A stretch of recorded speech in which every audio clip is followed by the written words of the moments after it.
Welcome to the coolest stuff on the planet. Hey everybody, welcome to the podcast. This is Matthew, and that is... Rachel. Yes. And this is the coolest stuff on the planet. I like how we have connections between these places, but this topic was really inspired by Karnak, which we just did. When I was thinking about Karnak, we were talking about this really long construction project, right? If anything epitomizes an extended construction project, the Great Wall of China does. So yeah, exactly. That's our topic. Yeah, the Great Wall of China with lots and lots of different hands going into the project and different minds kind of forming its development. With Karnak, it was a very different ideas that went into it, right? So you'd have people building over other people's obelisks in the different rulers. Smashing them. So, specifically for the Great Wall of China, we're talking about 2,000 years, roughly 2,000 years of construction that's been going on there. And here's a surprising fact. The Great Wall of China isn't one long continuous structure as you would think, or a lot of us think. I thought too. It's a series of walls, and not all of them are connected together. It's built by many different dynasties over the centuries. Basically, the story is that before China was one unified nation, it was divided into these warring states, not atypical in history. Samurai. And so all of these states had their own walls to keep each other out. So when Emperor Qin, who was the guy that basically united China, when he came along in the 3rd century BCE, he unified the states and he unified the walls, creating what was the first version of the Great Wall of China. If you look at the wall today, it's mostly thanks to the Ming Dynasty from the 14th century to the 17th century, and they made it stronger and wider than it had been. Some interesting trivia about the wall, Matt. Yes. The Chinese do not call it the Great Wall of China. Surprise, surprise. That's actually a Western nickname for it. The Chinese call it, and I'm going to attempt to pronounce the Chinese before I say it in English. Okay. But I had a little help from our colleague and Ben? fellow podcaster, Ben Bolin, who studies Chinese. So, but in Chinese, it's called the Wan Li Cheng Cheng. I don't think I said that right, but I think I remember saying the Cheng Cheng. I said it wrong. But anyway, it's the translation is the long wall of 10,000 li, which basically refers to its length.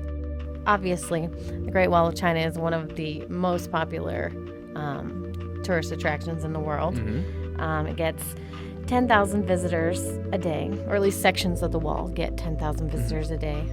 And I think about 10 million visitors a year in total. So speaking of numbers, if you do any research on the long wall of 10,000 li, you're going to notice that there's a wide range of reported lengths for this thing. And that's because the wall is notoriously hard to measure. There's crazy topography going on all around this thing. It runs over crazy high mountain peaks, deserts. There's also some stretches of the wall that are nearly vertical. So very hard to measure. Yeah. In general. Yeah, general way. The area, I guess, that the wall is sitting on. So not the wall, of course, is vertical. Almost nearly vertical. Yes. But so interestingly enough, in order to solve this disputed length of the Great Wall, which is obviously a very important cultural heritage piece for China, a couple of state agencies did a surveying and mapping project to determine the length of the wall. And in 2009, they found out that the overall length of the wall is about 3,900 miles. But that is just the wall itself. Okay. Because apparently the wall is also has non-wall sections, like barriers, but that are made out of natural things, like there are trenches, hillsides, outcropping, moats, stuff like that. Interesting. Okay, well, now here's another interesting thing. They also found some previously undiscovered sections of walls when they were doing their measuring, about 180 miles worth. 180 miles worth of missing wall. That's crazy. That's pretty cool. And apparently they had been buried by sandstorms over a long period of time. So there you go. Before we go, Matt, I thought we would surprise our listeners with a little, I wouldn't call it listener mail, but listener story. All right. Listener account. Okay. My sister spent some time in China years back, and she actually got to visit the Great Wall of China. She says, I visited the Sematai section near Beijing. It had no railing, and standing on top of a mountain with no railing is scary. Yes. There was an awesome cable car that you could ride up and down on to get to the top of the wall. For the lazy folks like me, she said that.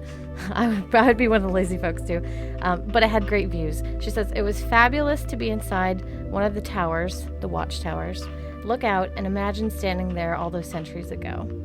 So that is the Long Wall of 10,000 Li / the Great Wall of China, whichever you prefer. Mm-hmm. And if you'd like to learn more about it, we have a lot of great content about the Great Wall on howstuffworks.com. As we should. There's even an article, How the Great Wall of China Works. Whoa. And also some videos. For more on this and thousands of other topics, visit howstuffworks.com. And let us know what you think. Email travelpodcast@howstuffworks.com. Don't forget to check out our other podcasts, free on iTunes.